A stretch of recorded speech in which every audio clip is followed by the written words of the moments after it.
Thank you, everybody, for attending this very important forum on why we need a nonpartisan seniors advocate here in Manitoba.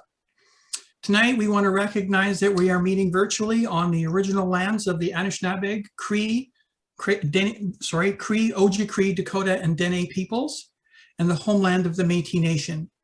We respect the treaties that were made on these territories, and we acknowledge the harms and the mistakes of the past, and we dedicate ourselves to move forward in partnership with Indigenous communities in the spirit of reconciliation and collaboration. Now, before we move forward, there's just a little bit of housekeeping. I'm not sure how many people are familiar with Zoom and with webinars, but you'll notice that everybody's muted. So as we prevent any unnecessary background noise from any people and their presentations, once the participants are done, we will have a question and answer period so that you are able to ask them questions.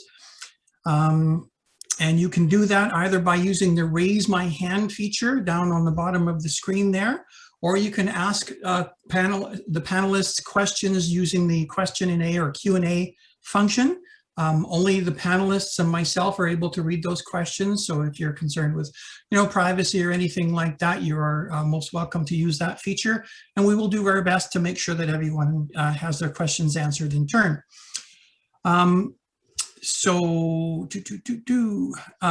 want to also advise people that we are recording this. So if for any reason you feel you need to be anonymous, you are free to do so using the question and answer period, and no video or anything like that should you be personally asking a question. So thank you all very much for taking the time out of your busy lives and evenings to participate in this very important forum. Before we get started, I've just got a few other little comments here. One of the reasons behind this forum is that we've all known that since before COVID-19 there were difficulties in the long-term care industry. Our caucus has met with and heard many stories of difficulties and tragedies from our constituents and many other Manitobans. And what we hear so often has been echoed in what Andre Picard, a health reporter and columnist for the Globe and Mail, wrote in his recently published book called Neglected No More. And he writes, COVID-19 exposed a long-standing truth. We have failed what is often called the greatest generation, those who survived the Great Depression and the Second World War. And we're on track to fail their children too, the baby boomers, unless we act swiftly and decisively to fix elder care in this country.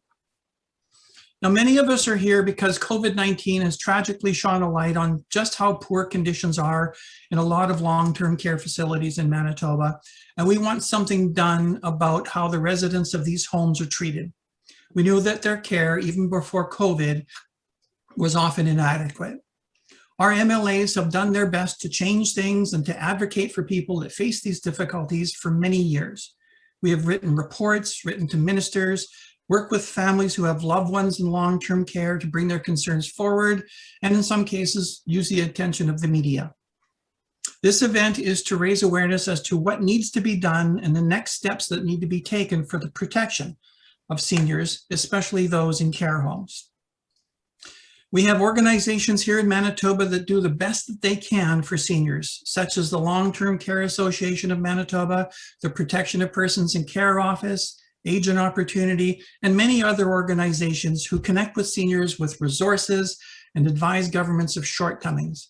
But sadly, none of them seems to be able to directly combat the issues that often plague residents in the for-profit personal care homes. These homes are often faced with inadequate funding to provide sufficient staffing and training for many different types of people in their care. The result is that caring family members such as yourself become involved and soon come up against corporate rules and policies which often feel like they go against the definition of care for their loved ones. So what we hope that tonight's event will accomplish and help define is what needs to be done as we move forward with the creation of a seniors advocate here in Manitoba, with people like Cindy Lamoureux, the MLA from Tyndall Park, who has been advocating for the creation of a seniors advocate since being elected in 2016. And Isobel MacKenzie, who will be joining us later, who is from the Office of the BC Seniors Advocate, who will tell us about their office and what they have been doing for seniors in BC since 2014. We also have Eddie Calisto-Tavares, who has hands-on experience with the tragedy in the Maples Care Home. So before we bring on our first speaker, it's my pleasure to introduce Mr. Dougal Lamont. He's the leader of the Manitoba Liberal Party, and he's going to bring us a few words. Okay, thank you very much. I don't know if I have video or not, but I'll be very brief. I just want to say, I'll start by thanking Cindy Lamoureux. She's the issue of a seniors advocate is something that she brought forward, that has been her initiative. As soon as she was elected in 2016, Eddie Calisto-Tavares has been an inspiration, actually ever since I met her, but certainly in her advocacy for seniors. And the one thing I really want to emphasize is the importance of this happening at a provincial level. There's been a lot of discussion about this, saying, well, we need federal action. Yes, we can have federal action, but unless we have action at the provincial level as well, we're not going to see the change we need. So, and I will also add to something that Shandy said about private and for-profit and not-for-profit care.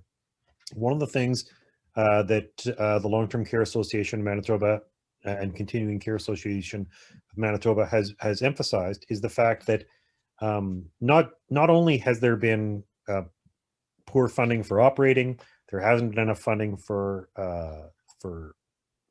staffing, for infrastructure, but that private facilities get 1/3 the funding, the kind of funding that not-for-profit facilities have had.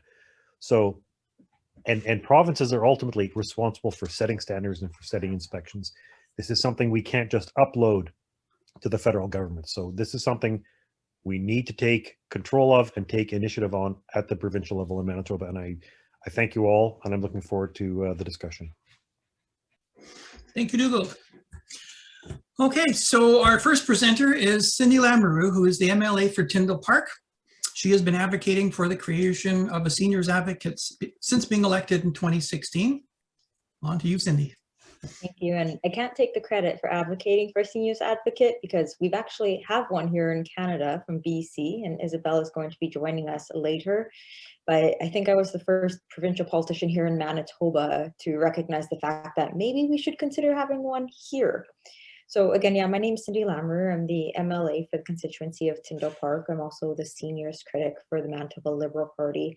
And I've had the opportunity to be the seniors critic since I first got elected, because I remember coming in freshly elected thinking like, I am passionate about seniors. And that's prior to being elected. I worked for the Long-Term Care Association of Manitoba, which is where I really started to get my feet wet.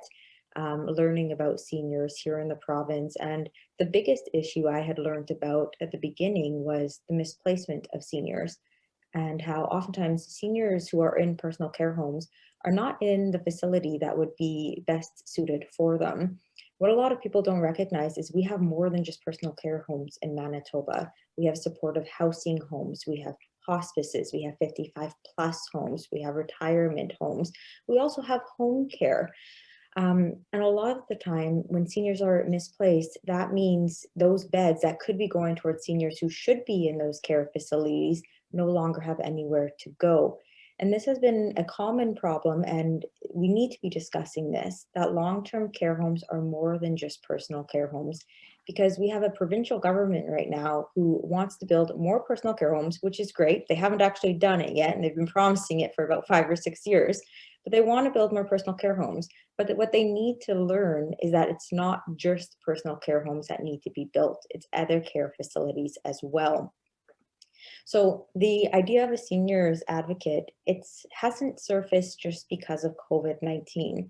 There have been things throughout COVID-19 that has highlighted the need for a seniors advocate. And I'm hoping, Eddie, I'm sort of looking to you as I say this, I'm hoping that you're going to emphasize this a little bit later on with respect to Maples. Excellent.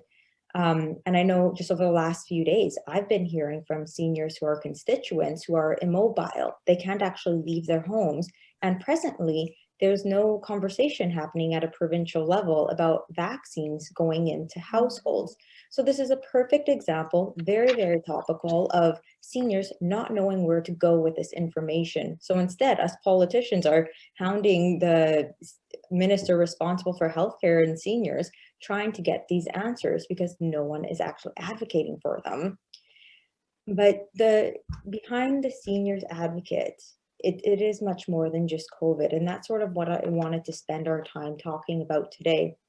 I want to talk a little bit about the placement, which I did begin to touch on, as well as home care. So here in Manitoba, we have a wonderful home care staff. And I think that's really important to clarify and emphasize. Our home care staff are great, competent people. The issue with home care is that home care staff are expected to be in one area of the city and then to go to the other area of the city. So Charleswood, North End, Southdale, all within an hour time span, and be able to go inside these people's homes who are receiving home care and provide quality home care. It just doesn't happen. You can't expect it to happen. And I know, and I asked my constituent if I could actually share this story. I have a constituent who is very close to fully blind, and their home care worker came in and had to come in and leave so quickly, they forgot to turn the oven off while they were cooking rice on the oven. And very shortly after, my constituent knocked over the pot and actually poured hot rice all over his feet. That easily could have been boiling water. And I do mean it very sincerely. I don't believe that that's the home care worker's fault. I believe that's the fault on the system, rushing our home care workers from one place to another place. They just don't have sufficient time to be in the homes right now, and we could be doing better. And it's just the planning of it. It's the managing of it. I also want to talk a little bit about home repairs. We know that if we can keep seniors in their houses longer, they're going to do better mentally, physically, emotionally, spiritually. And by doing this, or we could be doing this by just building small repairs. Like an example, let me give you an example. If we were to build, or if it would enable a senior to stay in their home longer by having a rail built on the outside of their house for the 2 steps it takes to go in or out of the house. And that would then enable them to stay in their house for 3 or 4 more years rather than have to go into a care home. This is way more beneficial for all parties involved. Unfortunately, there's absolutely no funds for this. And we do know seniors. I have seniors. I represent an area in the North End. I have seniors who want to remain in their homes, but because they can't afford little things like a rail or non-slip mat inside of their bathtub, they are literally forced to leave their homes, go into a community that they're not familiar with, start having their children pay for a care facility for them. And it really, it limits them. It starts to slow a person down by being forced into a situation like that. Another issue here is transportation. And sort of like care home workers, we know that we have good transportation services. And again, I think it's really important to reiterate that in all of these examples, it's not actually the worker's fault. And I do believe that. It's the systems that they're working under. So we hear about handy transit, and it's almost the same issue as the home care, rushing from one side of the city to the other side of the city, where seniors are actually waiting outside of grocery stores. And especially now with COVID, we'll see seniors waiting outside of a grocery store for over an hour, waiting for their handy transit for their weekly grocery shop.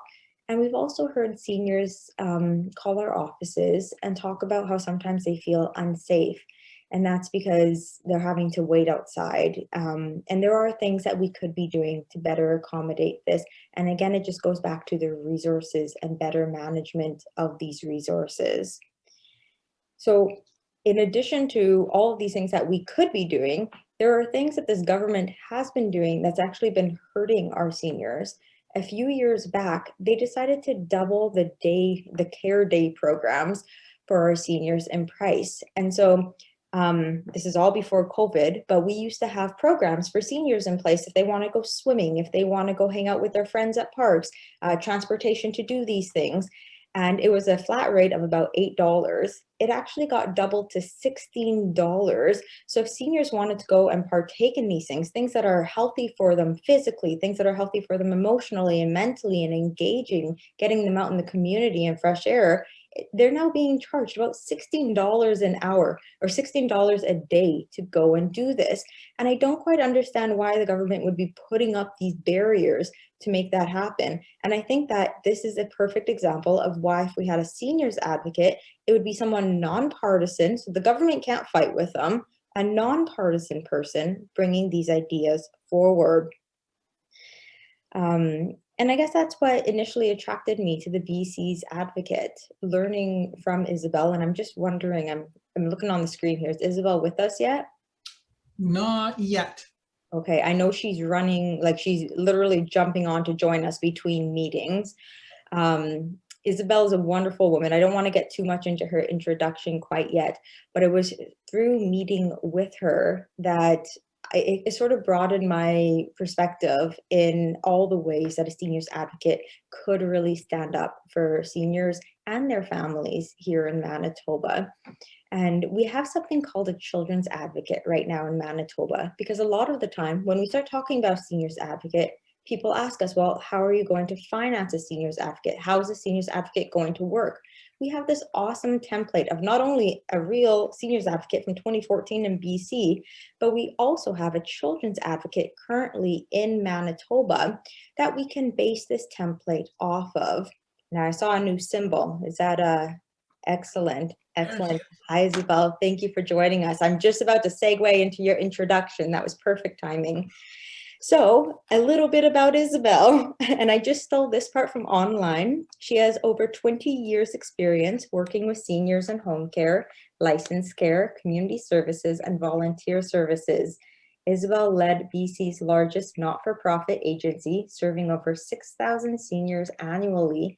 In this work, Isobel led the implementation of a new model of dementia care that has become a national best practice and led the first safety accreditation for home care workers, among many other accomplishments.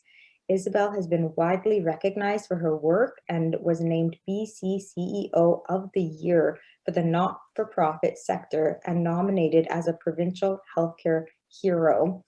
On a more personal level, when I was about 24 years old, freshly elected, very new to politics, I ventured out and I met Isobel. I don't know if you actually remember me. Excellent. And she was very, very kind to me and really engaged with me in all of my questions about what a seniors advocate office actually does, the kind of questions and concerns that go through a seniors office advocate.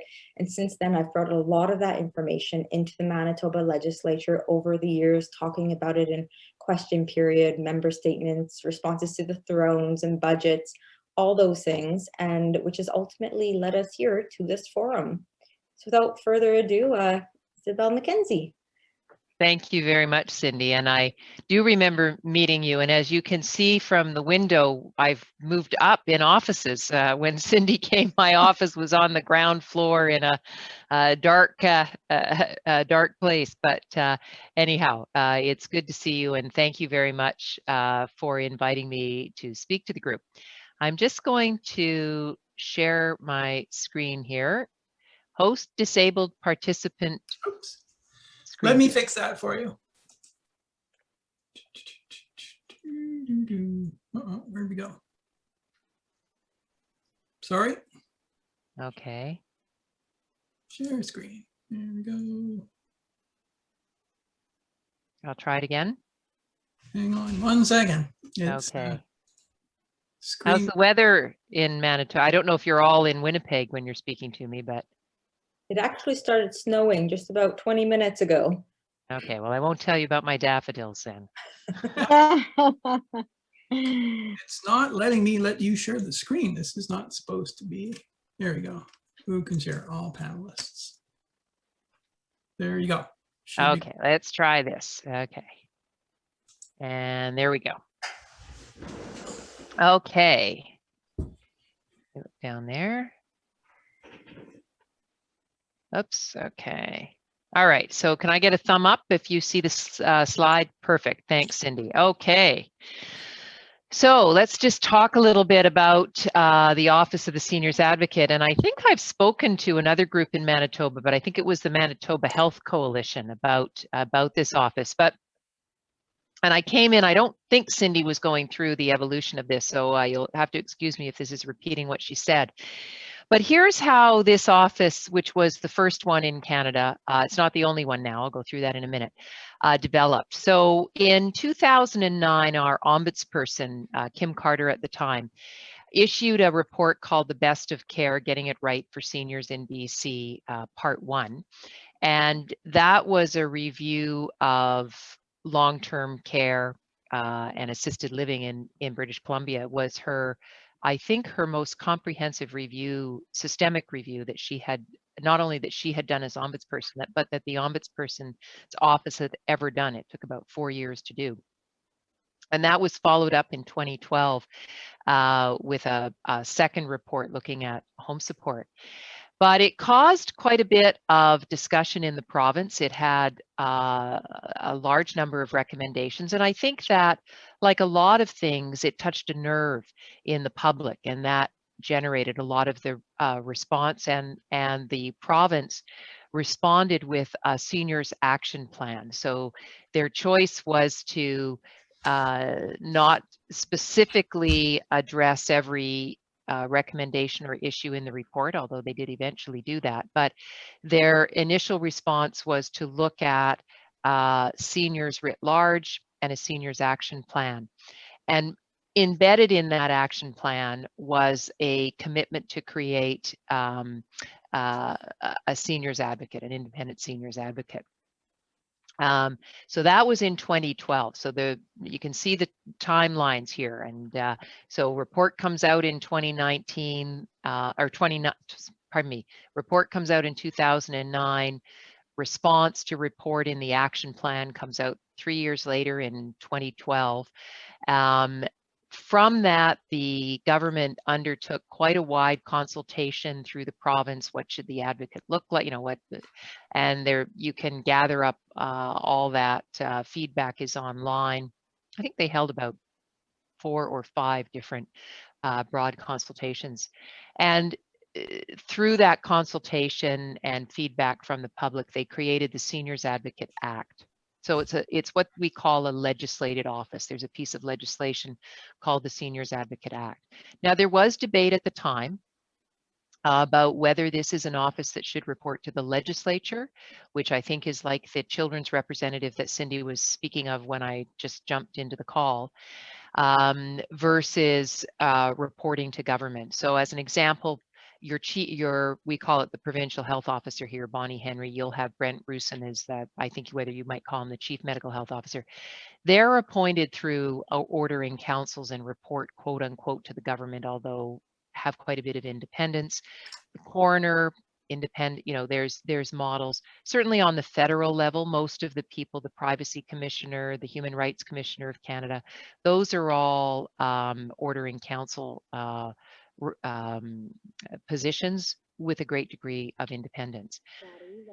The government of the day decided to make this a legislated office, but reporting to government through ordering council versus appointing to the legislature. And that did cause, I'm just going to plug in my headset here.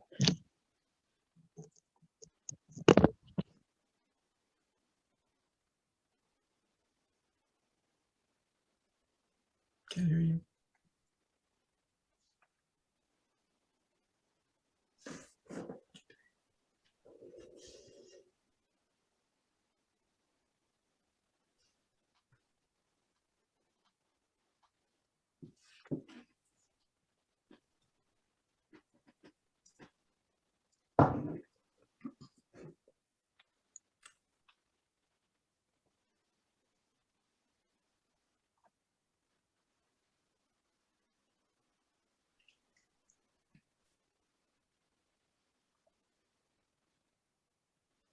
Can you hear me now? There we go.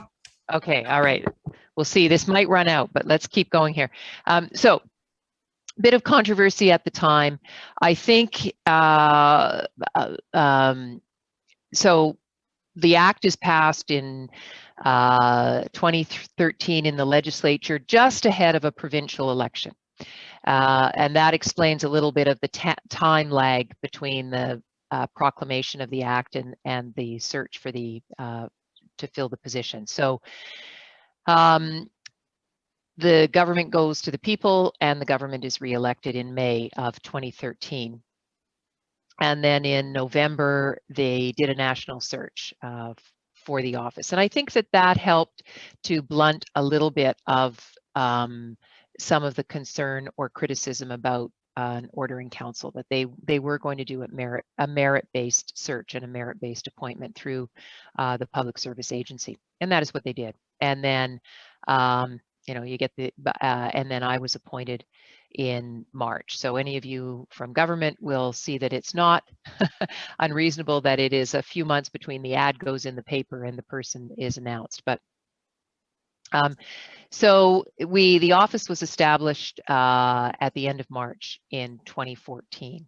And I think that most people have confidence that it is living up to its legislated obligation to be independent. So I do report on an annual basis to the Minister of Health on the activities of this office, but there is complete freedom within the office in terms of nobody's approving anything I put out before I put it out.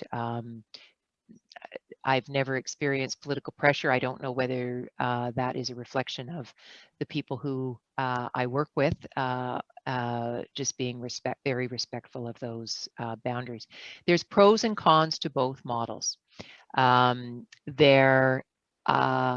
Certainly there is no theoretical question about partisanship when you are a legislated office. However, when terms have to be renewed, I'm a fan of, if there's going to be a legislated office, it should be a fixed term and not be renewed, because renewals require the government to support the renewal. But I think the model we have here in BC, which is a statutory officer within government, so I have powers to compel information and compel service providers, but I also get the benefit of the shared data and information within government. Ultimately, an independent office would get everything I get, but it would take longer because there's just more hoops you have to jump through when information data, particularly healthcare data, go outside government. So I can see both approaches to the office. And interestingly enough, since this office was established, Alberta did a seniors advocate a little bit differently. The mandate was a little bit different. It had a mandate around individual advocacy as well as systemic advocacy. This office is based on systemic advocacy. It was not a legislated office, so it was appointed under ministerial order, under a different act. It had a much smaller imprint and ultimately has been absorbed into a larger office, the Advocate for Health, I think. So that was interesting in, okay, you want to give some legislative teeth to the office, which I think they've done here. Both New Brunswick and Newfoundland have created legislated seniors advocates, and both are also report to the legislature. So Norm Bossé in New Brunswick is actually both the children's advocate and the seniors advocate. I think he may even be the ombudsperson as well. I can't remember. That's a reflection of, it's a small province, and so they chose to do that. I think that there might be a sense of it's difficult to wear two very different hats as an advocate. My colleague Suzanne Brake in Newfoundland, her legislation is basically exactly the same as my office. We worked with them in developing their office, but she reports to and is appointed by the legislature versus and she does, I think that is the office that is most similar to this office. A challenge in the smaller provinces is simply The size of the office is smaller because the population served is smaller, but you need a certain amount of infrastructure and research capacity regardless of what population you serve. I think it would be, you know, if the maritime provinces could get together and have a seniors advocate amongst them, you would have that capacity. And that's what you'll have to think about. Manitoba's population is about a fifth, maybe just a little bit more, so just about 22% or so of the population of BC, might be 25%. Are you 1.5 million in Manitoba? Is it closer to? No. Okay, so you're about 25, or closer to 25% of what we are in BC. And I heard, you know, Cindy talking about people say, how are you going to pay for the office? This office is not a big office. That's another advantage of, you get some shared services when you're in government. Our core budget's just over 2 million, about well, not just over, it's about 2.5 million, 2.4 to 2.5 million a year. And, you know, you might have a little bit less, but in Manitoba, but it's hard to see how the size of the population would make a lot of difference. In other words, when I think of the work we do, if we were serving, BC's got, I think, 5.2 million. If we were serving 8 or 9 million people, this office could be the same size and do the same work. And conversely, if we were only serving 1 million people, we would still need the size of staff we need to do the work we do. And so that's going to be a challenge. You want to be careful. If an office is under-resourced, it will not be able to achieve what it needs to be achieved. But at the same time, if you start out with the ask being over-resourced, you end up, it's too much for people to get to get on board with in the beginning. So that's part of what I think you're going to have to think about. So just a little bit of an overview of our office, and this reflects the legislation. So the other, I wouldn't say debate out there, but maybe at the federal level right now with COVID and with long-term care is, you know, seniors writ large have many issues, of which long-term care is actually one of the smaller issues when you look at who's directly affected by it. But yet, at the moment, it's the most pronounced issue. So, and remember that the genesis for this office was a report on long-term care. But the government, I think in consultation, not just with the public, but with public health officials, was reminded of what we call the broader determinants of health and how important they are. So our office is legislated to address issues in 5 areas. Healthcare is one of the 5. It's not the only one. And so this is where you find long-term care, home support, assisted living, physician access, geriatric care and acute care, those kinds of issues. But making sure that seniors have appropriate and affordable housing, that they have sufficient income, that they can get where they need to when they need to get there, and that they have those personal supports that we don't need when we're younger, but when we are older, particularly past the age of 80, there's a number of things that we can no longer do for ourselves that are crucial. So clearing the sidewalk of snow, getting the wood in from the wood pile to feed the stove to heat the house, cleaning the gutters, all of these kinds of things that a person could, cleaning the house, that you could do for yourself. These are personal supports that for seniors actually become quite significant. So those are the 5 areas. And in those 5 areas, we basically, we're monitoring and analyzing how we're providing these services, where we could see improvements, and we're providing information and referral to seniors and their families. Again, a bit of a distinction around, technically this office doesn't have a mandate around individual advocacy. It's systemic, and that's the case in Newfoundland as well and in New Brunswick. But, you know, it's individuals who call in with their issues. So we refer where we can, and we do a little bit of case management as well. We get about 10,000 seniors a year directly contacting us through the phone. We get about another 50,000 contacting us through, well, we don't know if the people are seniors that are contacting us through our website, to be fair. We know the phone people are. We get about another 50,000 people accessing us through the website. We connect directly with seniors in a non-COVID year. I'm out of the office about 40% of the time, meeting seniors throughout British Columbia. That is really important. And have stakeholder meetings, town hall meetings, and so on. So that's basically when we look at the office. So, advocacy, what is it? Pleading, persuading, and arguing on behalf of a group of individuals. And it requires compassion, assertiveness, creativity, and persistence, which I think Cindy's learning about as she's trying to advance this agenda. And so when we look at our office, the seniors' voices, that's key, right?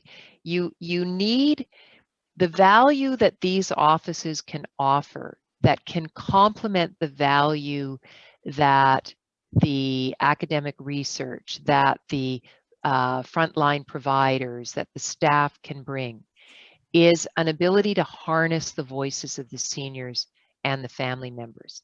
And that's key. And that's why you have the town halls, the phone calls, all of this is gathering in the voice of seniors. Now, to be fair, I would say that in every legislature in this country, in every province in this country, MLAs also get that feedback. But that will be filtered to some extent. That's the value of the independent, nonpartisan office that is about, the neutral purveyor of the facts, if you will. So when we look at what are seniors in British Columbia talking to us about, and I don't know that it would look much different in Manitoba, we find that having appropriate affordable housing is important. Housing issues are different for seniors than they are for younger people. They're still issues, but they're different.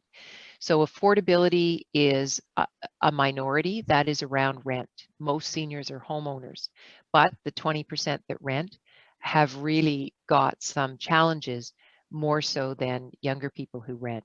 Appropriate is actually more of an issue. Is it located near public transit, near services? Does it have accessibility?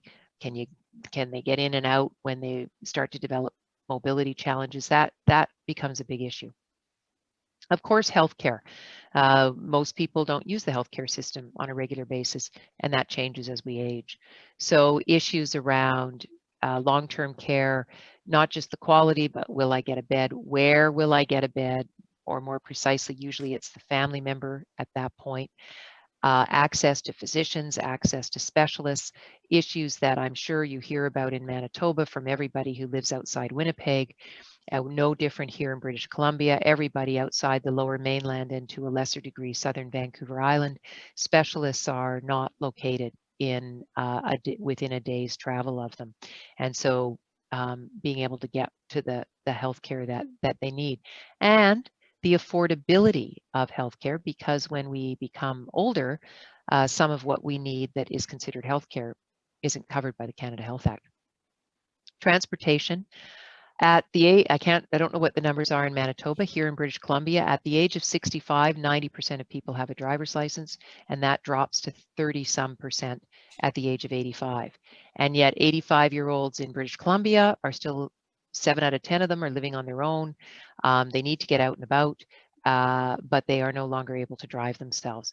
And so transportation is an issue, but it looks different again for older people than younger people. Younger people's transportation issues is around affordability and also around getting to and from work during rush hour. Those are not actually the issues for seniors around transportation. Money. We hear about that a lot. Poverty amongst seniors is real and underappreciated. So about 30%, and it's fairly consistent across each domain, because when you look at the national numbers of seniors, give or take, are in receipt of the Guaranteed Income Supplement, the GIS. Seniors who are receiving GIS are pretty poor. You know, a GIS OAS senior is living on an income that's less than minimum wage. And the way GIS works is the income of your spouse is also considered. So you don't have situations where sometimes you can have a senior with a very low income, but their spouse has a very high income in retirement, right? And so that's not the case with GIS. It's a very good measure of what is the poverty level amongst seniors, is who's receiving the GIS. And that's about a third of our seniors. And the challenge is that there are a number of things they have to start to pay for as they age that they didn't have to pay for before because they could do it themselves. And this myth around healthcare is free in Canada, well, depends on what you consider healthcare. Going to the doctor doesn't cost you money. Going to the hospital doesn't cost you money. Getting a blood test doesn't cost you money. Getting a prescription does, although almost every province has some form of prescription benefit for seniors. That's not as big an issue amongst seniors. But things such as I need help getting dressed, I need help getting bathed, I need help managing my prescriptions. Now you're looking at things that we start to charge for. Ageism. When it's probably the closest thing that we come to something that all seniors can agree on, or is an issue for all seniors. So not all seniors have economic challenges, not all of them have healthcare challenges, not all of them agree on how those challenges should be met. Not everybody agrees of the risk tolerance. I mean, there's all kinds of diversity out there in people over 65, but ageism. What they want, you know, is different, but they want what they want is the same. And it is going to be one of the most difficult things to tackle, because oftentimes the ageism is rooted in paternalism, which is rooted in a desire to do good for somebody, and they can't possibly know what they want, or they wouldn't be making the choices they're making, right? And it's funny how our attitude on that changes as we go across the age spectrum. So any of you who have children, adult children who drive a motorcycle, as I do, that is not good for him, and I should be taking away his motorcycle because it's not a rational choice when you look at the statistics. Well, of course we don't do that.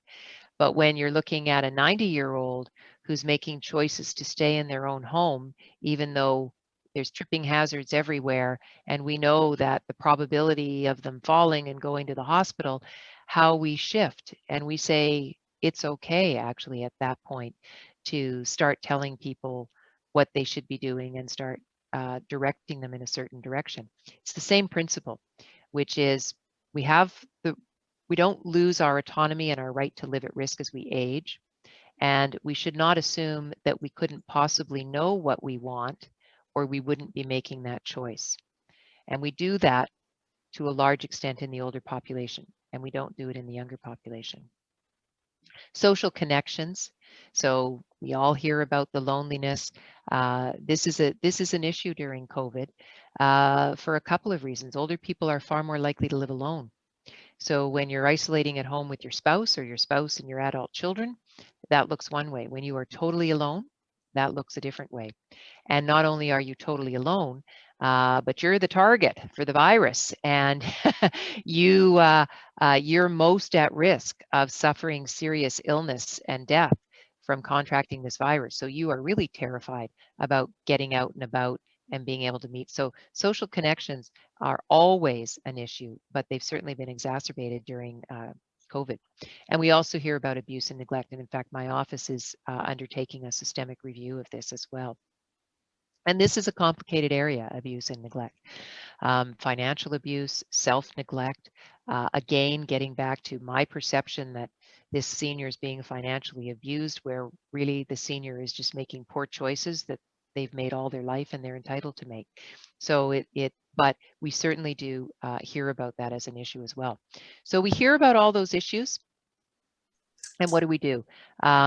We're a systemic based resolution type of office, so we check facts and data, and then we go armed with our facts and our data that support these issues and the magnitude of these issues and the impact of these issues, and then we go out and engage.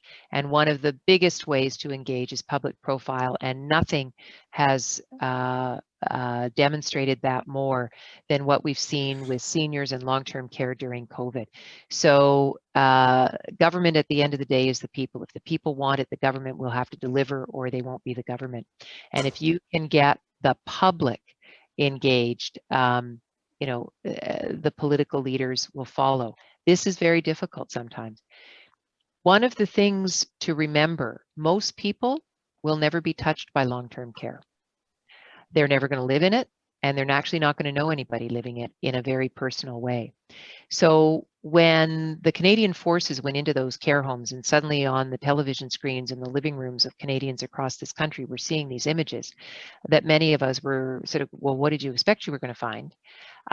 That was the first time. That was an awakening for people. And what was heartening is that the response to that awakening was not indifference. The response was, this is horrible, we've got to do better. We need, and it's all the talk all the time now, right?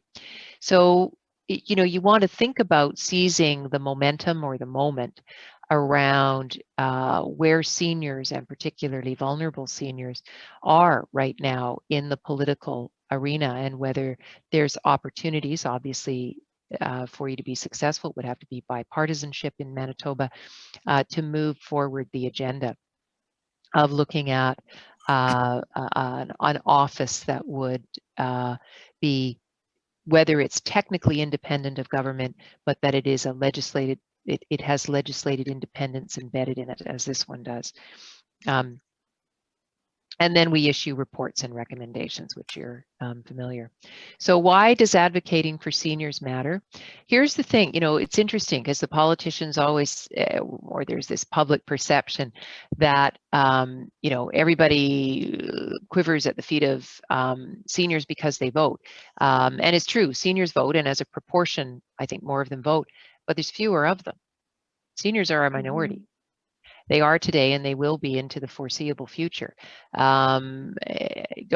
a bit lower even in Manitoba, but certainly in Canada, I think it's not even 20% yet of people are 65 and over. And I think when we get to our apex, it's getting up there. It's going to be 30%, but it's a minority. And more importantly, disproportionately, the frail and vulnerable of our nation are seniors. So not all seniors are frail and vulnerable. And we find that really that doesn't start until you get in every individual case can be different, but overall, you really start to see the shift as people get to age 85 and a little bit older. That's when you really start to see the frailty, the vulnerability, the need for protection, right? So that's why advocating matters. It promotes and protects rights. Seniors have, there's no expiry date on your constitutional rights. They aren't granted to the age of 75. It's not like being a Supreme Court justice where in Canada, where you have to retire at 75. You maintain those rights for the entirety of your life. But as you become frail and vulnerable and invisible, it becomes less easy for you to promote those rights for yourself. So it also helps to inform policy decisions within government and improves quality of life. And at the end of the day, politicians need to make the right decisions for the right reasons. And the other, because one of the functions that this office provides as well, can sometimes be an interface between the politicians who are making the decisions and the civil service that is informing those decisions. Because the civil service is not designed to interface with the public. Politicians do, but I have certainly found that is one of the big benefits of this office in BC, has been that ability to be able to bring a better voice of seniors to the table. Because don't forget, to govern is to choose, and there are infinite demands for finite, not just resources, but attention. And so I don't have to prioritize. It is seniors, period. Everybody else is prioritizing, whether it's the Ministry of Health, whether it's the Ministry of Housing, whether it's the Ministry of Social Services, everybody is prioritizing. So if you want, that's, you know, when it's a minority right to be advanced, because if it's the greatest good for the greatest number, that is not necessarily going to benefit minorities. And generally speaking, public policy is developed as the greatest good for the greatest number, the utilitarian approach. And I think that's it. I'm going to turn it over back to, I'm not sure, Shandy, if it's you or Cindy, for I'm happy to answer any questions. Did you want to answer some questions now, or did you want to wait until our other presenters, or until our other presenter is done? There were I can wait. Whatever is your preference. I'm with you until I think 7, right? So or whenever you end. I have another Zoom call. I'm giving our time. I have another Zoom call to go on at 9 o'clock your time, so I can be with you till then. Okay. Well, there were a couple of questions that popped up in the chat, so I just wanted to acknowledge to the people who are asking that we do have them. So I'm going to introduce Eddie, and then we can move on to question and answers after that. So it's my privilege to welcome Eddie Calisto-Tavares. Tragically, Eddie lost her father in the tragedy of the Maples Personal Care Home in November. So we are all so very sorry for what happened to you, but you are a strong woman and a strong advocate that has been doing everything you can to make people aware of the things that led to that. So without further ado, Eddie. Well, thank you very much for having me. I've been on Zooms all day, so my voice is not as good as it normally is, but it'll probably be good enough for this. I brought my father up on the screen from Life's Remembered because anytime I need a little bit of courage, I always remember my father's words: you stand up for what you believe, and you'll always have the courage to do the right thing. So as I land on this journey, one that I never imagined, one because I am the eldest of a family of 6. I'm Portuguese, so I'm an immigrant, even though I've integrated very successfully into Canadian life and Canadian culture.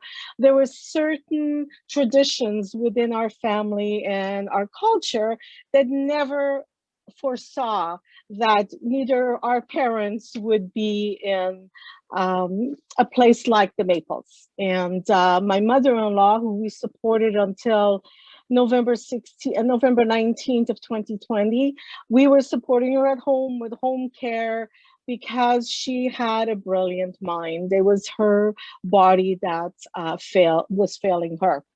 With our father, he was very strong physically. I mean, he was in arthritis, Tylenol for arthritis. Like, he had better blood pressure than I did. But his mind started going when he was around 80. And then, there was a lot of things that showed us that he was early onset of dementia, Alzheimer's, confusion. He became really vulnerable, where before he used to be such a risk taker, and, he stood very proud, and he would be fighting for things on a daily basis. He was still making his wine at the age of 84 and living independently in his house with our support. But he was getting lost. He was not finding his way home when he was driving to the superstore, which was right around the corner from him. There was a lot of things. He started hoarding. Then it just became more and more danger to him. And as I was listening to Isobel talk about, the risks, when we looked at our father and kept him in his home just with us, a family supporting him, we would start looking at the risks. And so we'd start taking things away because we knew it wasn't safe for him, but always supporting his independence. So even if we had to tag along with him to make his wine, but we'd support that until he got really, really ill. And he was in the hospital for 9 weeks. And as a result of that, he went further down the hole of dementia, and he didn't recognize any of us, and et cetera, et cetera. And we looked at every possible way to still bring him to one of our homes and see if we could get home care. But then home care would not guarantee that it would be the same person all the time. If we weren't home to allow them in, and my father decided that he wasn't going to allow them in, they would not stay. So there was no way to support him and protect him, make sure that he got food, etc., unless one of us could just quit our jobs and just stay home full time with him. We chose the Maples because he lived in that area. And so as the children, we always thought, well, if we take Dad for walks, he lived in that neighborhood for 37 years, he will remember it. But that never happened. COVID came. We were always very engaged in my dad's life, and the care was adequate, but the care became excellent because my 4 brothers and I and our spouses, we were at the Maples Care Home daily. We would bring Dad's favorite things. We would watch hockey or soccer with him. So on an ongoing basis, he felt like he was in his home. He would call it his apartment, and we were on those hallways every day until COVID came. And then we got locked out. And for the first lockdown in March, I was locked out for 2 weeks until I fought my way back. And you will hear me say a lot of that I fought my way back because I was not going to accept just the status quo. And so I made decisions that I would only work from home. We never went anywhere. We'd have our groceries picked up so that there would be no exposure to our dad or to the other people at the care home. So 2 weeks, within 2 weeks, he lost 10 pounds.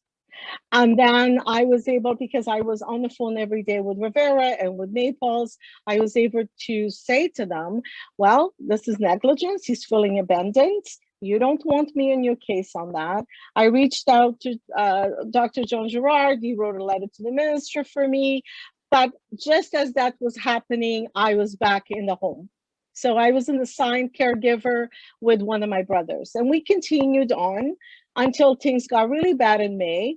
And then we had another red zone, so the rules changed. We were again locked out for my father for 2 weeks. You have to remember, my father lost all his English. No one at the home spoke any Portuguese to him. And so his only connection to having communication and understanding was with his children. So yes, we did FaceTime, but he would be very confused and he would feel very abandoned. Why aren't you coming to my home? Why did you abandon me? So he ended up with shingles as a result of the isolation and not eating. So again, within 3 weeks I was back in, didn't want me to go because I could, get shingles. I said, I'll sign whatever waiver you guys want. My priority is my father. and I need to be with him. So we continued on, and things were actually very good. He was adjusting well. He put on some weight.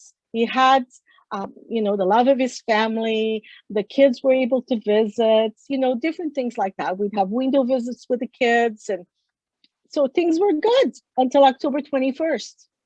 I go and visit my dad, my regular, every day I would go. And I'm told that I can't come in. Nobody's telling me why not.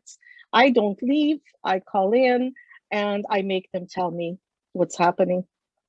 And that was when so-called the outbreak, the first case was October 21st.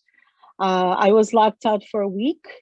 On October 27th, they were trying to redirect my father back to his room.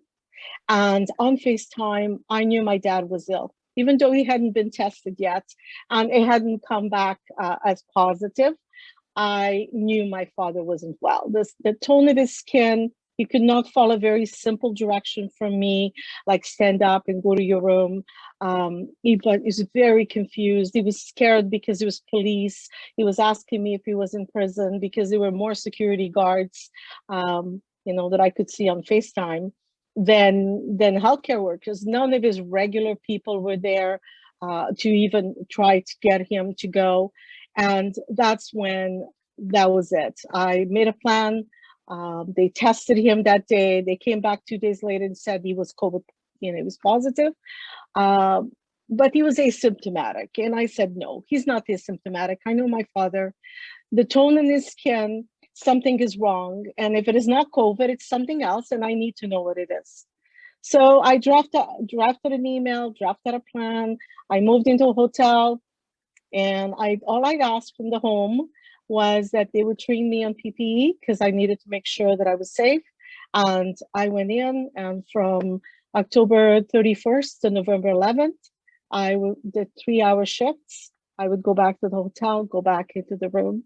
There was no people there. There were no healthcare aides. There was one nurse for 100 residents. And in a discussion that I had on March the 18th, which included the CEO of Winnipeg Health Regional Authority, she disclosed that the Maples actually didn't have the adequate staff 6 weeks leading up to the outbreak.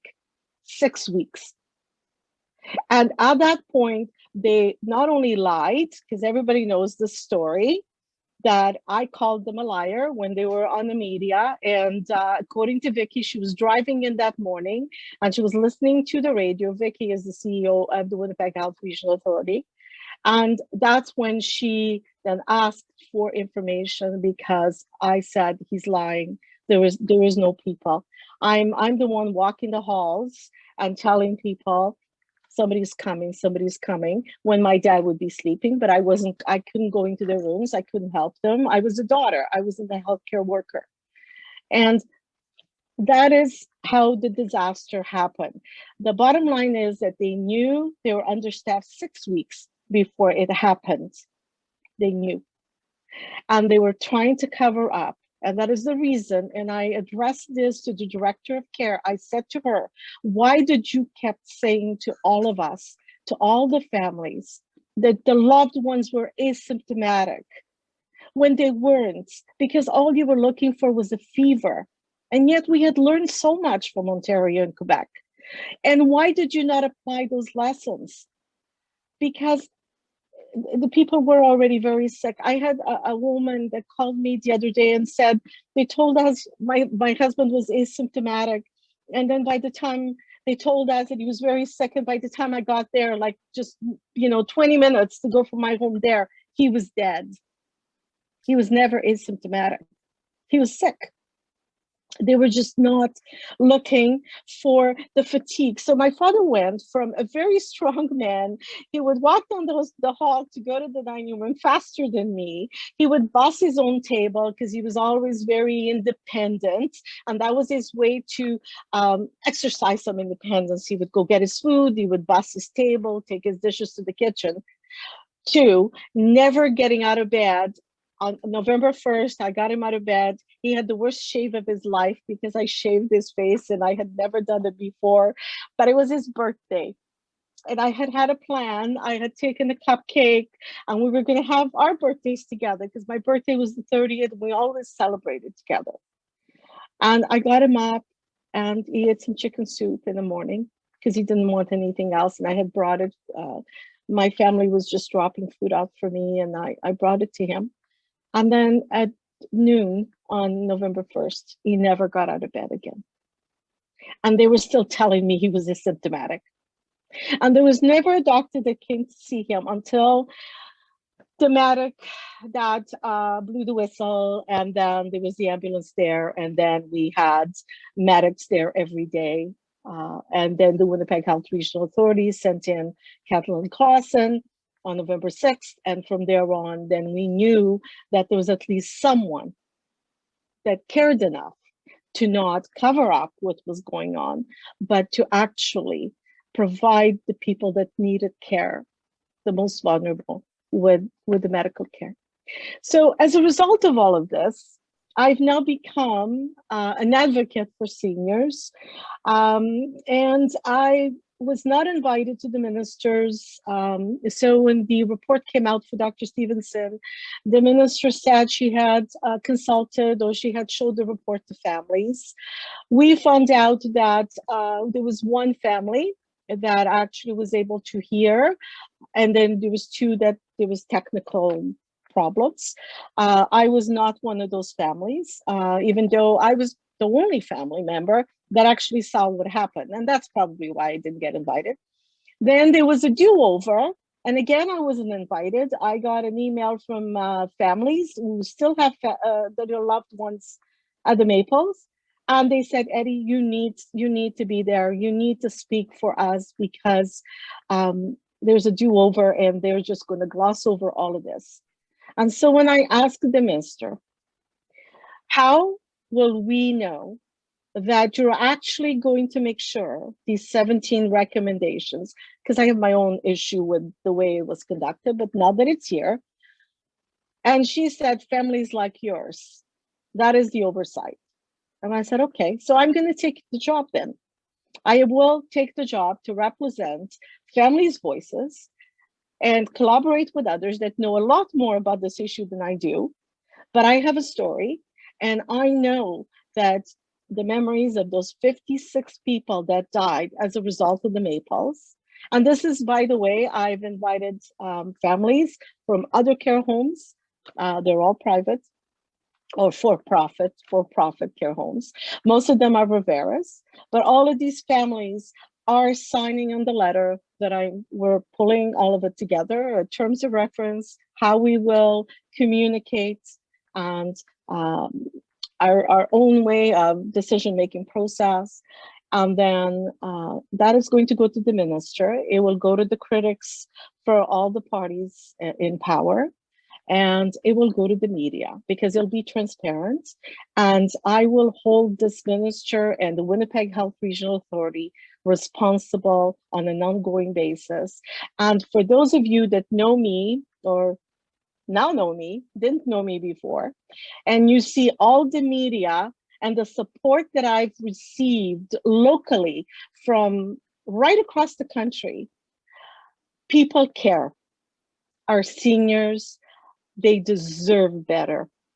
And yes, it's been for a long time that way, but I didn't know that, and I wasn't involved in that. But now that I know, there's no returning back. So thank you for listening to me. Thank you, Eddie. I know that can be hard for you, but I appreciate your passion, and we're going to get things done. Thank you. Okay, so that brings us to our question and answer period. I had one that was sent in by email ahead of time. Just let me get it up here. And they were asking, how much is gender a factor in the issue of elder care? So maybe, I know Cindy has some experience in long-term care homes, so whoever feels comfortable answering that, please go ahead. I would actually love to use this opportunity to hear from Isobel as much as possible, but I can certainly share a few constituent stories. the two.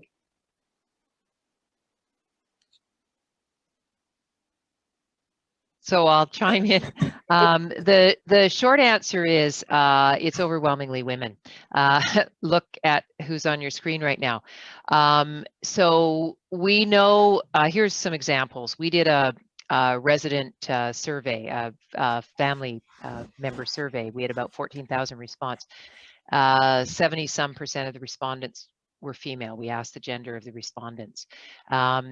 It is not exclusively daughters. I mean, there are some really good sons out there as well, but it does, the double whammy is that it falls to the shoulders of women disproportionately to be the caregivers, and then they are the most likely ones to be left alone at the end, right? At least for that dynamic may change in 20 years with life expectancy may juggle a bit, but right now women outlive men, and wives definitely outlive husbands, because you've got the combination of most wives are younger than their husbands and most women live longer. So it is absolutely a gender issue. And even in the paid workforce, it's a gender issue.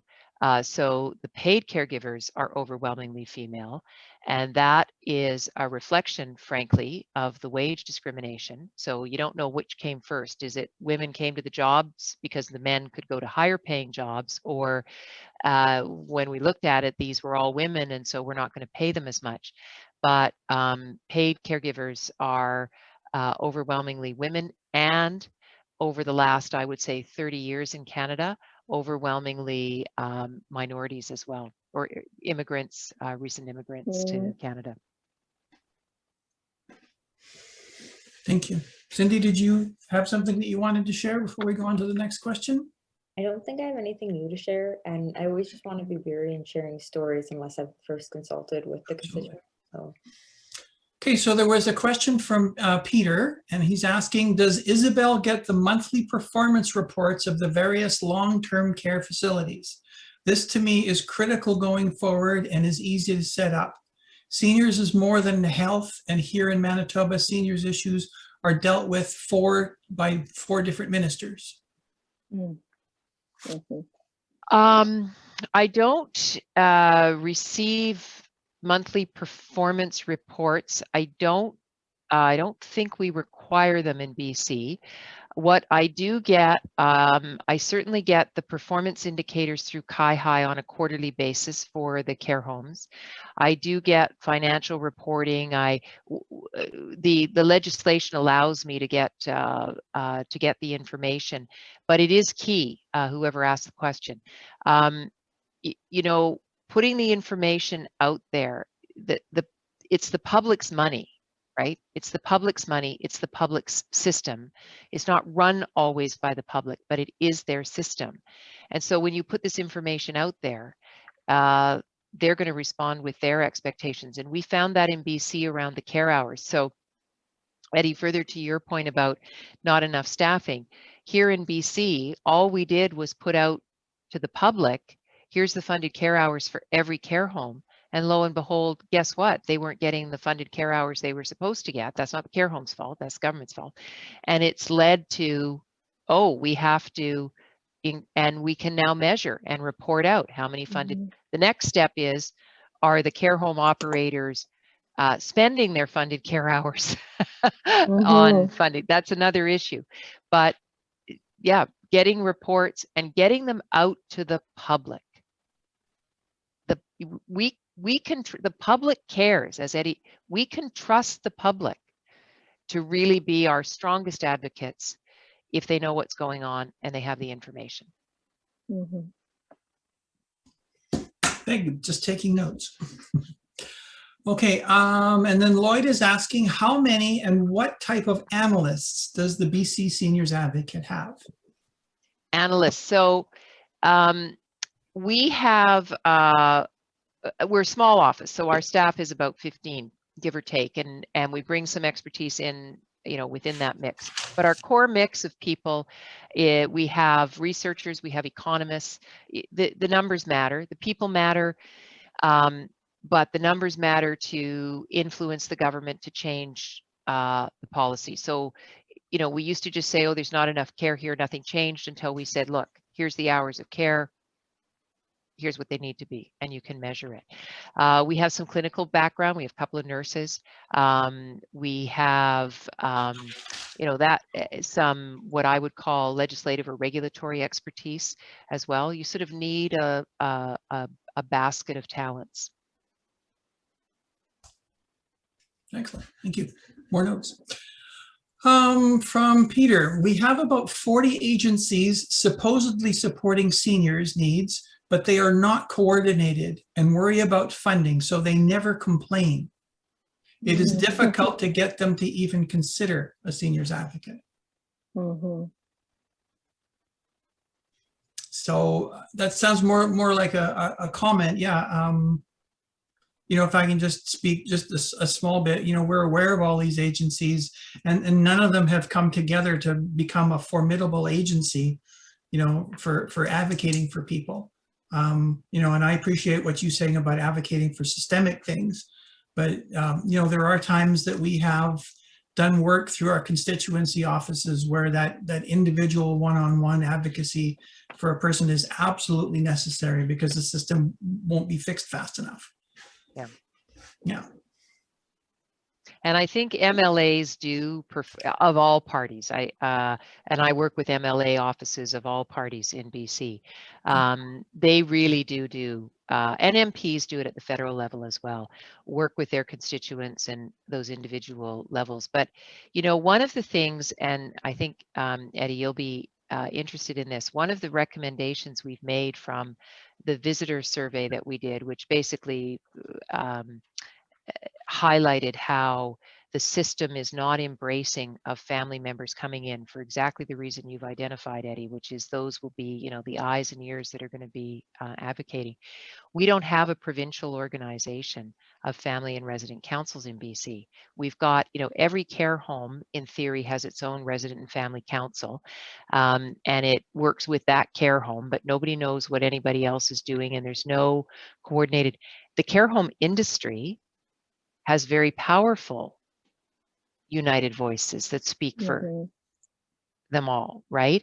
So they're really, and when you're speaking to government, and you will know this from your experience in the legislature, is governments consult with stakeholder groups. And when they do that, who do they go to? They go to the provincial associations of whomever they're meeting with. Ontario actually has now established a provincial association of resident and family councils. I think that would be key to starting to move it forward, because what would then happen is the resident and family council at the Maples would talk to resident and family councils at other places. There would be provincial conferences. People would get together. They would suddenly realize, wait a minute, this is a big issue. That's happening, because without that, you're going to think it's just happening at the Maples. You're going to be thinking, you know, you need, and sometimes there are issues that are specific to a care home, but oftentimes there are issues, they're everywhere. We just don't realize it, and we dismiss it. When I say we, I mean the policymakers, because we'll have, oh no, that's just happening, that's right, because there's no collective voice. Collective voice is stronger. Okay, and so Jean is asking, what can we do to make sure that home care workers and long-term care workers are qualified to be healthcare aides? Well, you know what, and this is just my experience. It's not that I'm an expert on this, but I could, when I was at the home, and you could really see those that not only had training, but went above and beyond to get to know who my father was. So by, you know, the man that he was at that point. And so they would absorb that information. They would come up with ideas to, you know, and that would happen alongside, say, the social worker or the occupational therapist. I would bring them together, and then we would translate some things, and we'd put it in his room so that they could either point to it or mimic. you could see the people that really did this and went above and beyond. But the other thing that is so important in my work and what I talk about is that those that are working for profit homes versus, say, a Simkin place who people know about it, and I've talked to management there and I've talked to workers there, is that they're paid and they're valued for what they bring. So the wage that the Riveras are paying to people is totally, it's like in some cases $7 an hour less for the exact same work. So then when you want that worker to go the extra mile and take a workshop on dementia training or take 2 more minutes to read someone's file, it's assembly type care. And that assembly type care is that if I don't have 5 people out of bed by a certain time, I'm not going to get to them until later. And by then I'm too tired and I don't, I'm out of here. So I think that, yes, they need to be trained, but it's not just a one-time thing because care evolves. People that come in and out of the home change. And so it needs to be a commitment from management, especially middle management, to have ongoing training and care. In Manitoba, we do, and I know this because I ran a healthcare aides training course with the Sneboyne College for newcomers, and some of them were nurses in their country. They needed to have a language benchmarks of 6. I provided them with essential skills training, culture adaptation, various other things. And then they went through a 5-month course and graduated with a certificate. So we do have that in place here. I think too, if I can just chime in for a quick second, there are going to be exceptions in any career of people who follow code of ethics, who choose not to follow code of ethics. But it is really, really important to emphasize that our healthcare aides in Manitoba are qualified and they are trained to be where they are. And they have actually done a phenomenal job throughout the pandemic and beforehand. And there are exceptions. I recognize this, but it's really important that we don't lump in our healthcare workers all as being or not being qualified. It's not as black and white as that. And it's sort of what I know it was either Eddie or Isabel, you were saying earlier too, in that it's sort of above the healthcare workers. It's actually government officials. It's us MLAs. We need to be making sure that healthcare aides and all people working within seniors in the healthcare fields, they're being properly equipped. They're being given the time that they need to do what they've come to do in the workplace. Right now, it's just not sufficient, and it's not fair of us to expect to have these high expectations of them. Yeah. No, I agree, Cindy. There was some real heroes at the Maples, and this was never about the staff, because for me, I look at middle management and I look at corporates. If corporate has a culture of lack of support, lack of recognition, that translates down to middle management, and they're in the middle. So if they don't have a place to turn, they're not going to take care of their staff. And if their staff don't feel that somebody's got their back, then in turn, that is not going to translate to the best care to the end user, right? As a human resource consultant and someone that's managed large teams across Canada, that is always the thing. The end user is only going to get the best out of the employees that I provide the best to. And I think the other thing to remember, and Eddie talked on the wage issue, the technical skills are part of it. And that is frankly the easiest thing to deal with, to train somebody on the technical skills, to test for them, to have registered care aides. The aptitude of the person is key. And in very practical terms, when you have a desirable job, you will have several technically qualified applicants for the job. And you as the hiring person are sorting out the fit. When you don't have an abundance of qualified applicants, which is the case when we hire care aides, you overlook the fit because you know that you need a pair of hands. They're technically capable, and we start down this road. So providing, and Eddie will know this, and anybody who's on this Zoom call who has either lived with or worked with the frail elderly day after day after day, you're not a bad person if you're not suited to that work.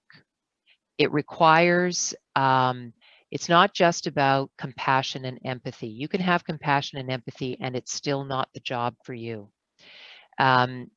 You could be very good at something else, and we need to recognize that. Our ability to hire the right people is going to be based on having lots of people to choose from.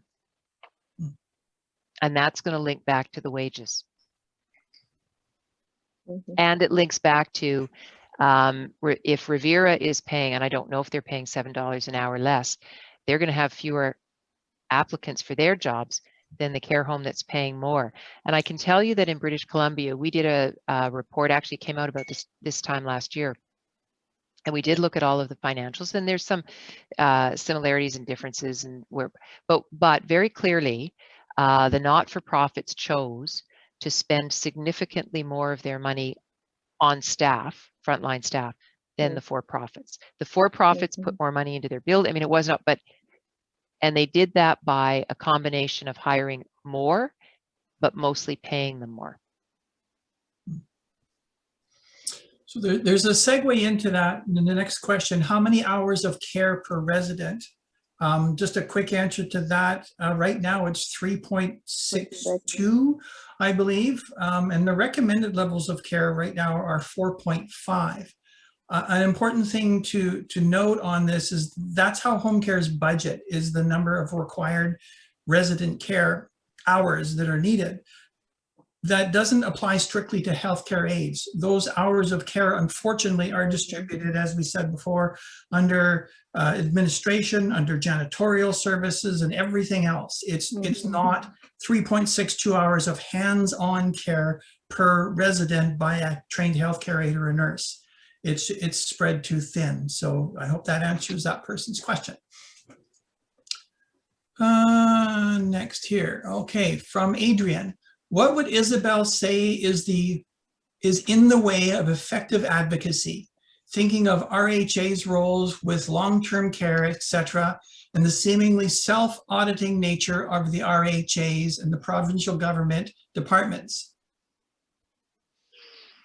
I think there's a concept in economics called regulatory capture.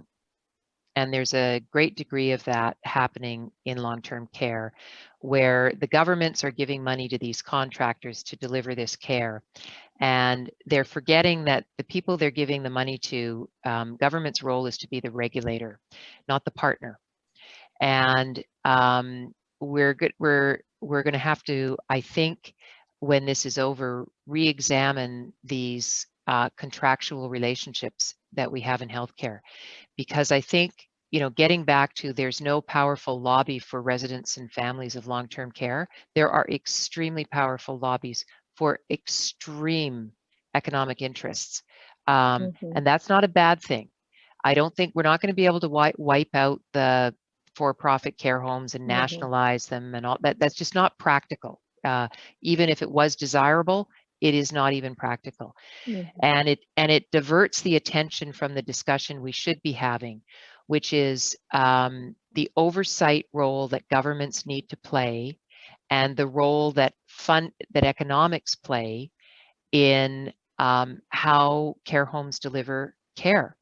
And when there's nothing wrong with being for profit, I am not, I mean, that isn't the issue, but we have to recognize they are for profit. And we've decided it's impolite in conversation to say to a care home operator, well, you're a for-profit business. They are. There's nothing wrong with it. But when you're making, I've run care homes in the not-for-profit sector, the kinds of, every time you're making a decision, you cannot deny that you are influenced by the fact that if you're giving me $10,000 a year for each care aide I hire, and I get to keep anything between what you give me and what I pay them, it's naive to think that that isn't influencing decisions. But we've allowed the care home operators to rationalize they know what's best. They, you know, leading the parade on how to reform long-term care are the people providing it. And we need to think about that. Leading the parade and on how to reform long-term care should be coming from the people using it. They're a difficult voice to harness. Their families, however, are not. And you know what, I just want to add to that because, and I saw a comment here, somebody's absolutely right. It's not just the amount of money we would be paying a healthcare aide or a nurse. It's also, and for the profit homes, there's very little full-time staff. And because there's very little full-time staff, and this was a conversation that I had with the executive director in the parking lot, because I know that the virus got into the Maples, and I know how because of that conversation. And it was because the person had to take on a second job. That person was sharing herself with 2 other homes. When the order came in that they could not go to multiple homes, they still needed an income. And so they took on jobs with a retailer, and that is how they got infected.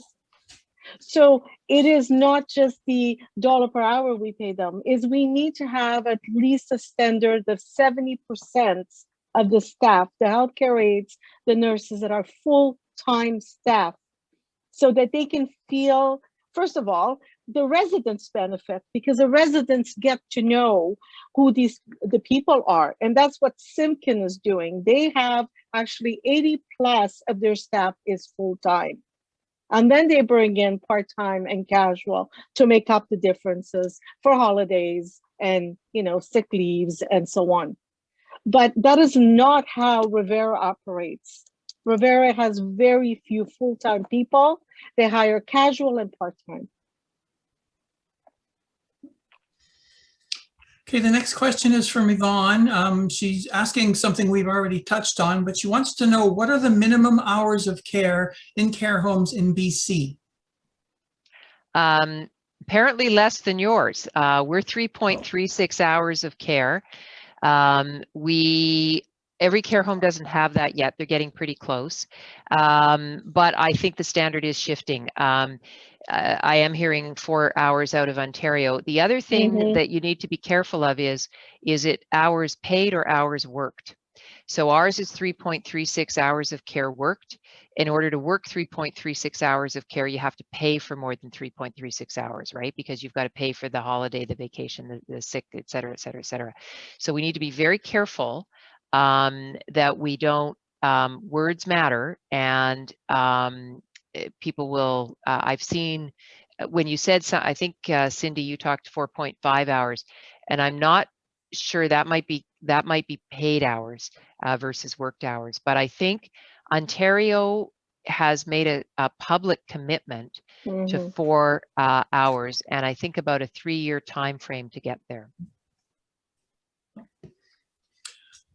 Okay, next question from Douglas. I'm a member of the Family Advisory Council at my mother's personal care home. I'm the only member that seems to ask questions and report issues. I find that everyone wants to be nice and not challenge. Nursing staff to not seems like, oh, so I'm just trying to decipher here. Seems not to like them asking so many questions about care, even when asked respectfully. Everyone seems so busy. And this is something very common that we hear from a lot of constituents that come to us. They're afraid to step up and ask questions because they'll either be ignored or chastised. Anybody care to comment on that? I think that's a great example of why pushing for a seniors advocate could be very beneficial. Someone that people in office, that people can then go to and express these concerns. And then they can work directly with, whether it's the personal care home or bringing the issues even above that, whether it's Rivera in our case. Mhm. The only other thing that I add to that is I have so many people that I say, but why did you not say something? They're afraid that if they do, then it gets taken out on the resident, on their loved one, because in many of the cases, they can't be there every day. Like as a family, we just organized and we mobilized and we were there every day. Somebody was there. And not every family has either the family, the numbers, you know, just they're not near, right? Some people live more out of town.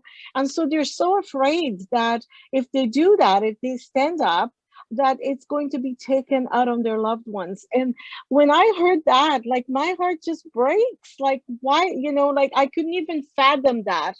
But it's a reality for some people. And I had to sort of just not be judgmental and just say, okay, then I will speak up for you.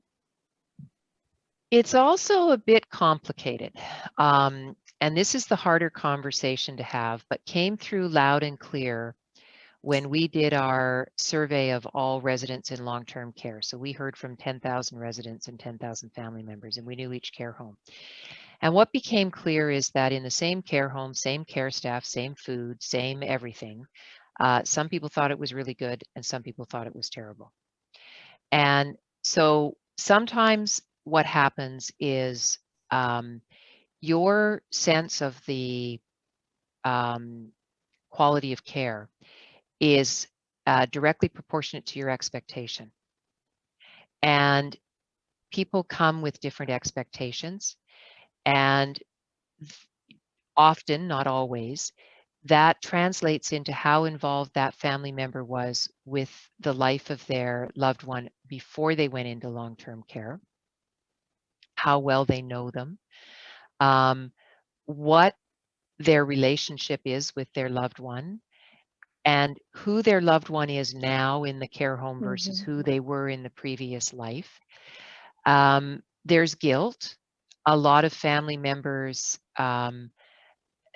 sincerely empathize with care staff because they find their parent difficult as well, or their spouse difficult as well. Sometimes there's a family members, and this is the challenging one, who deeply, deeply love their parents, find it actually more difficult to spend time with their parent who's no longer their parent, right? That because of the cognitive changes that can happen. And ironically, it's because they, you know, so I think what has to be remembered, and I am always reminding myself of this, that there are people who are living in long-term care who are happy there, right? And we have to respect that. And there are family members who want to believe their loved one is happy. And just on personal reflection of all of the people on the phone or in the Zoom call who've ever had a loved one in hospital or in long-term care, when you're phoning the nurse, you want to hear you want the happy story. You want it to be true, but you want to hear it. And so that I think has been some of the challenge during these visit restrictions during COVID. There is no doubt that there is a whole issue to discuss about the civil liberties that have been suspended of the people living in long-term care. But even when we did the survey of the family members who, and you know, responded, 14,000 of them very quickly responded, there was still a group, it was the minority, about 20%, and the visit restrictions were working for them, right? It's what I think we are not acknowledging. We are not acknowledging the power of the strong familial relationships that some people come into long-term care with, like your dad.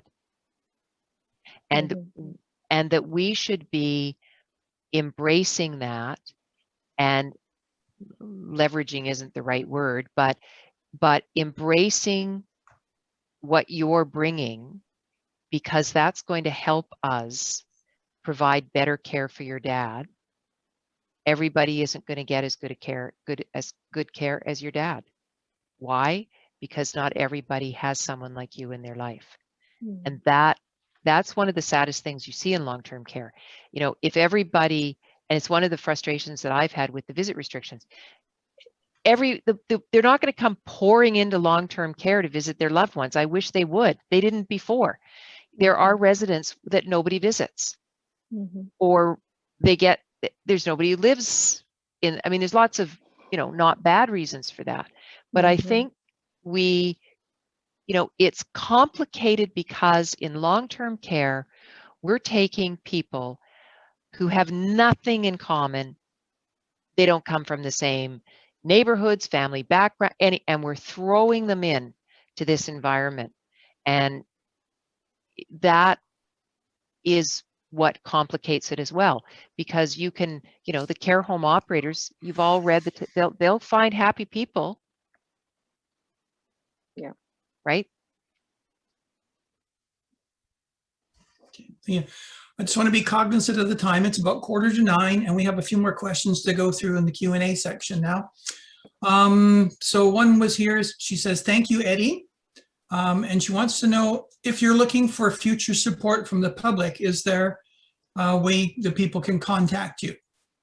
Absolutely. They can email me at econcept, ECONCEPT @shaw.ca. Okay. Might be helpful if you just type that into the chat so people can see it. That would be easier for people that may not have a pen and paper handy. Sure, I can do that. Then Joanne is asking, does the Manitoba Council on Aging still exist? And while we were looking, I was kind of Googling it here, and it seems like they hand out awards, but I haven't heard that name for a while. They were legislated back in the 80s, but it seemed to have vanished. Yeah, I'm not familiar with them.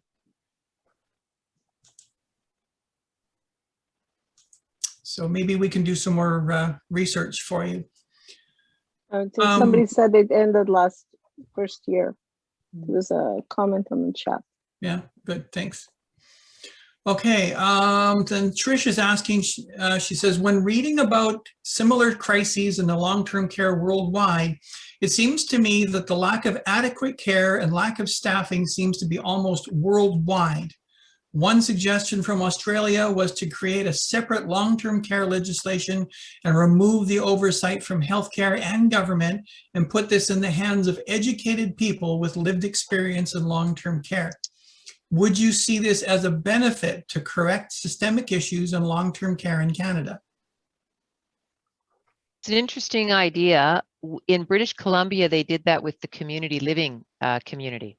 And you know, I think people would be looking at that and its successes and challenges. But I think doesn't Ontario have a separate Ministry of Long-Term Care? I mean, it doesn't, that in and of itself doesn't solve the problem, right? I don't think it's, and even the body of consumers, for want of a better term, doesn't solve the problem if the funding doesn't come. I mean, at the end of the day, the unpleasant conversation that the elected officials have to have with their electorate is this is going to cost money and there's more people going to need it, whether it's long-term care, whether it's home care, and who's going to pay for what, how?